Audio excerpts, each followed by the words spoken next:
Flamin' Hot Cheetos, anyone? Flamin' Hot Cheetos, so hot, careful where you eat them.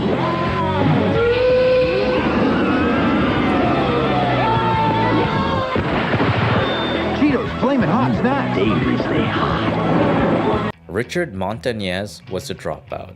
He could barely read or write in English and mopped floors for a living. But that changed when he stood up to America's top executives when pitching a billion-dollar idea.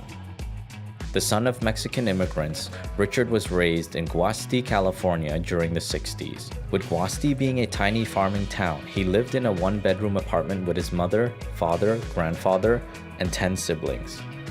They all rolled up their sleeves and picked grapes for a living, but it wasn't enough to get by. My whole life was about leftovers and about donating, about getting in that welfare line. No one ever told me that I could be something great. It was one of the many struggles that he faced. One day, Richard's mother was getting him ready for school when he burst into tears. "Why are you crying?" she asked. "I don't want to go to school. Everybody speaks English. I can't even speak a word," he pleaded. His mother didn't give in and made him go. As his uncle walked him to the bus stop, he looked up to the green bus and asked, "Why can't I get on the yellow bus? Why do I have to get on the green bus?" He didn't know what discrimination was, but he could feel it from the stares. In the 3rd grade, he brought a burrito to school for lunch. His classmates had never seen one before and wouldn't stop looking. Embarrassed, Richard hid it in his bag. The next day, he begged his mother to make him a bologna sandwich. Instead, she made him 2 burritos, one for him and one to share with a friend. By the end of the week, his mother's burritos were so popular that he started selling them. I learned that at the moment, that there was something special about being different, that there was a reason that we all just couldn't fit into the same box. While he started to warm up to the other students, he still struggled with his English. So in the 4th grade, he made a decision that he would regret. He dropped out of school. Under the sweltering heat, he worked in the fields and took on odd jobs, slaughtering chickens, washing cars, and picking weeds.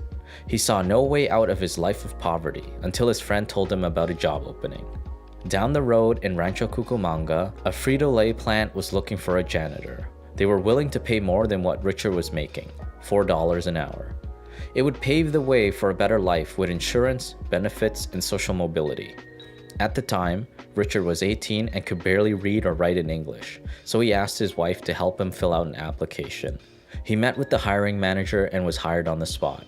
When he broke the news to his family, his grandfather gave him some advice that would always stick with him. Make sure that the floor shines and let them know that a Montañez mopped it. Richard promised to become the best janitor Frito-Lay had ever seen, and he made sure people knew it. Every time someone walked into the room, it would smell fresh. I realized there's no such thing as just a janitor when you believe you're going to be the best. As they say, your attitude determines your altitude, and that turned out to be true for Richard. In the mid-1980s, Frito-Lay had fallen on tough times. To boost morale, the company's CEO, Roger Enrico, encouraged every worker to act like an owner. Most of them brushed it off as a cliche, but Richard took it to heart. "I didn't know what I was going to do. Didn't need to, but I knew I was going to act like an owner." After mopping floors for nearly a decade, he gathered the courage to ask a salesman if he could help him on his day off. The salesman agreed and brought him to a convenience store in a Latino neighborhood. While the salesman restocked inventory, Richard scanned the shelves across the room. "I saw our products on the shelves and they were all plain. Lay's, Fritos, Ruffles, and right next to these chips happened to be Mexican spices." At that moment, he realized that Frito-Lay didn't have any products that were spicy or hot. It was a huge missed opportunity for the Latino market. A few weeks later, Richard picked up some Mexican corn from a street vendor. As he took a bite, he had a revelation. What if I put chili on a Cheeto? He thought it would be a crazy idea but realized nobody had given any thought to the Latino market.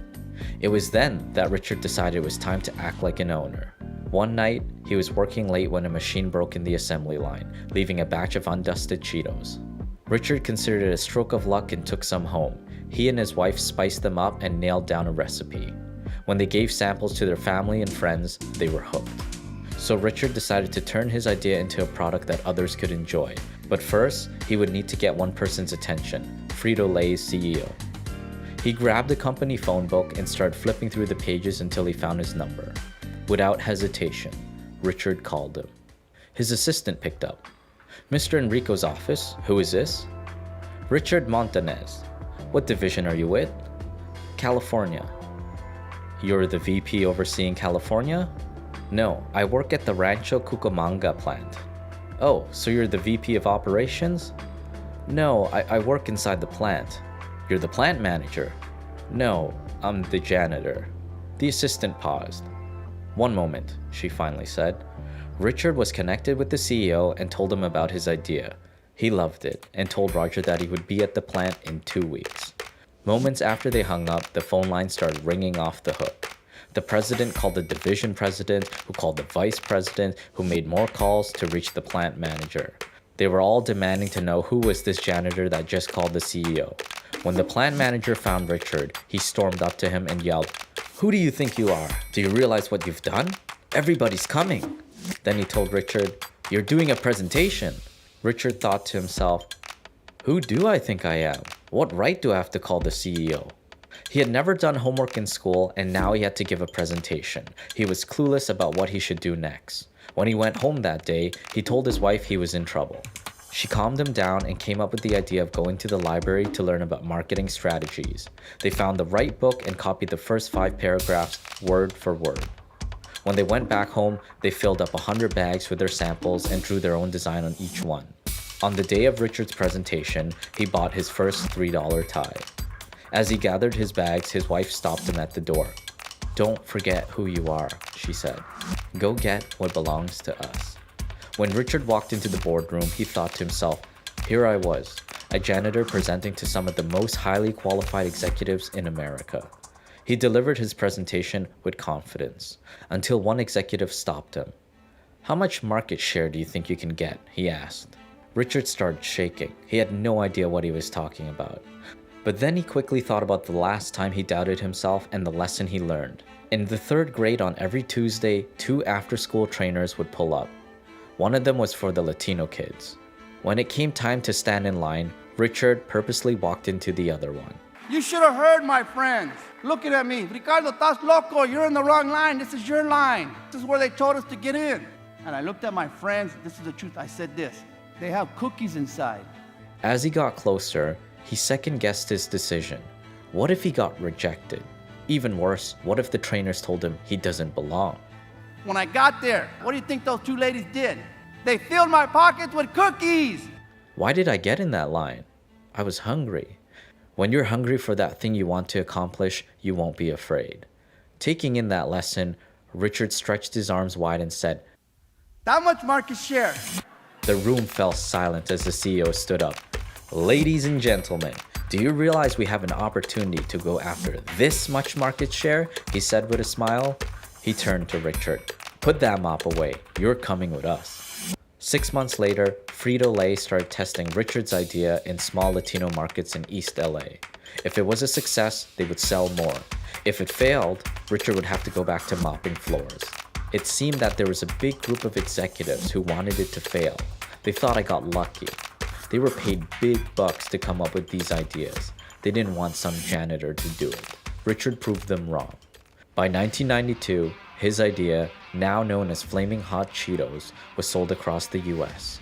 It became one of the most successful products in Frito-Lay history, making the company billions of dollars. Today, Richard is PepsiCo's Vice President of Multicultural Sales and Marketing and teaches MBA classes. Not long ago, a student asked about how he was able to teach without a PhD. "I do have a PhD," he told them. "I've been poor, hungry, and determined." This is the story of how a janitor created America's favorite snack. What did you find inspiring? Let us know in the comments below.